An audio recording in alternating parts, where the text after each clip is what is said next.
Support for Radio Friends comes from Columbia Healthy Smiles, the dental office of husband and wife team Dr. Batson and Dr. Abe, offering comprehensive and customized care to patients of all ages. Learn more by calling 573-721-9039 or online at www.columbiahealthysmiles.com.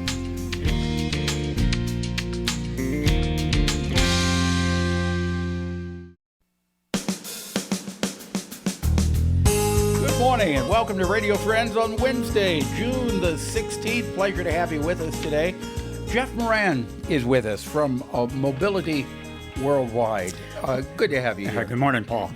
What have we got going today? We want to promote an upcoming fundraiser for Mobility Worldwide. And just to remind people, we make these three-wheeled, hand-operated carts that we give to leg-disabled people all over the world. And we just need every now and then to have a big fundraiser to... Right.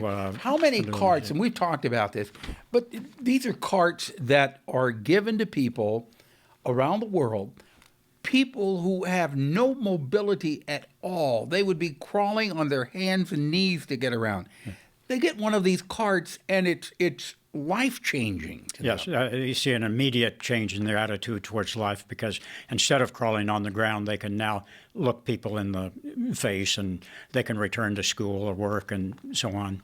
Right. And so the fundraiser we're promoting is called Craft Beer and Carts, and this will be at the Logboat Brewing Company on Sunday afternoon, July 25th, and that's 6 weeks out. But one of the reasons for that is that one of the primary ways of contributing to this fundraiser is that an organization or a business, a church, individuals can sponsor a cart for $300. $300 is the roughly the cost of producing a cart.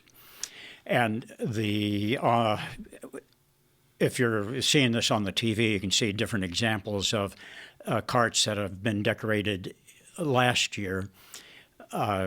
They are pretty elaborate designs, some of which we send to, these carts go to Kenya, and we send them just the way they're designed. There's some things that we can't send and we have to take off the cart, and particularly we don't want any religious or political symbols or wordage. But the point is, these carts are made and they are sent to people.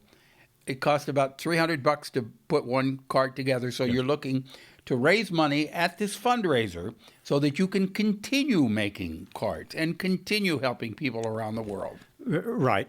And if the sponsoring organization or business comes by the Mobility Worldwide shop at 4825 East Meyer Industrial Boulevard, that's in the south of Columbia, south on 63, just off of 63, they can take a cart back to their place of business and decorate it. Decorate it however they want, and they can make a donation. Right, and then bring that to the event on Sunday, July 25th. Okay, so let's give the date and time because we're out of time. It's Sunday, July the 25th.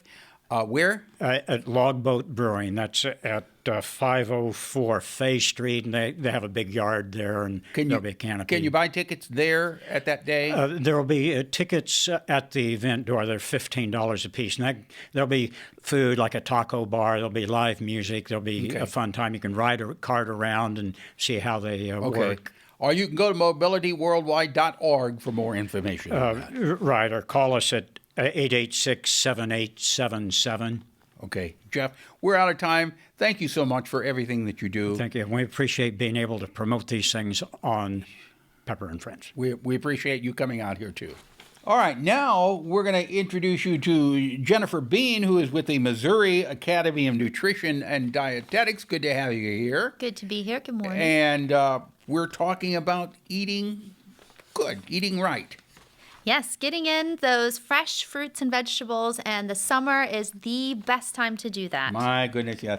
And I hope that we have a lot of luck with the garden this year. We had we were talking before we went on, we had those 2 cold snaps, and it kind of put everything back just a little bit. Yes. So it may be, although I know I'm not going to put in any tomatoes this year. I'm just keeping my herbs in. You're not putting tomatoes in? No, because I'm going to go to my farmer's market, and I'm going to share the wealth there and support some people in my community. Okay. All right.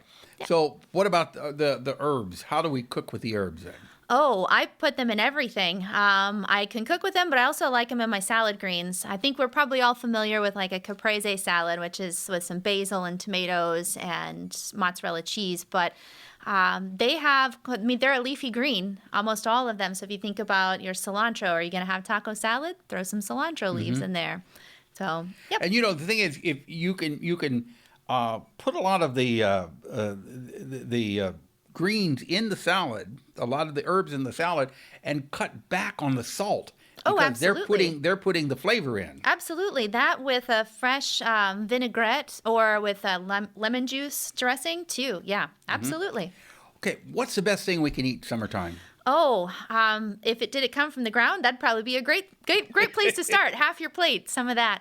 But we are very fortunate in Missouri that summertime is when it's quite bountiful. And if you're like me and you're not going to put in your anything but herbs this year, then there's all kinds. I got tomatoes in. I got peppers in. Okay, they're in there. We're just hoping that they're going to do okay. Well, that's where farmers markets and can be very helpful. One of the nice things about farmers markets and what they help us be able to do is to eat seasonally and to eat locally.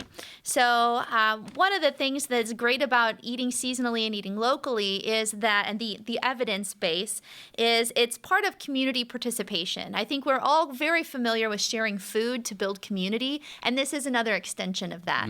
So knowing the farmers, knowing where the food came from, no matter where you are in your lifespan, you want to talk about your garden with people who have a bigger garden than you? Great. If you're teaching younger kids, whether they're your kids, grandkids, anybody, where does food come from? Going to the market, making those relationships. Those are really the evidence base on how eating seasonally and locally is helpful. Of course, there's the anecdote that it just tastes better. But I don't know we'll ever have the science to say, well, yes, this tastes better. I heard a story on NPR last weekend about eating seasonally. We have become accustomed that we think we can have whatever fruit or vegetable we want any time of the year. In the dead of winter, we think that we should be able to have watermelons or peaches or apples. That's not eating seasonally. That is not eating seasonally. No. In the old days, you ate what you grew during the summertime, and then you preserved, you canned what you needed for the wintertime. Absolutely. That's the way I grew up. But I have been spoiled now because I expect to find whatever I want in the grocery store in the middle of winter. That's true. By the same token, the fact that we do have a globalized food market. I mean, we in Missouri get to eat bananas. We never would have been able to do that before. Right. All right, if you want to learn how to eat right, you can go to what? Well, your first stop can be this app that's seasonal and simple. If you want to find where your farmer's market and what's on right now, then that's the best place to go. Or else eatright.org. Absolutely. All right, thank you, Jennifer. Thank you.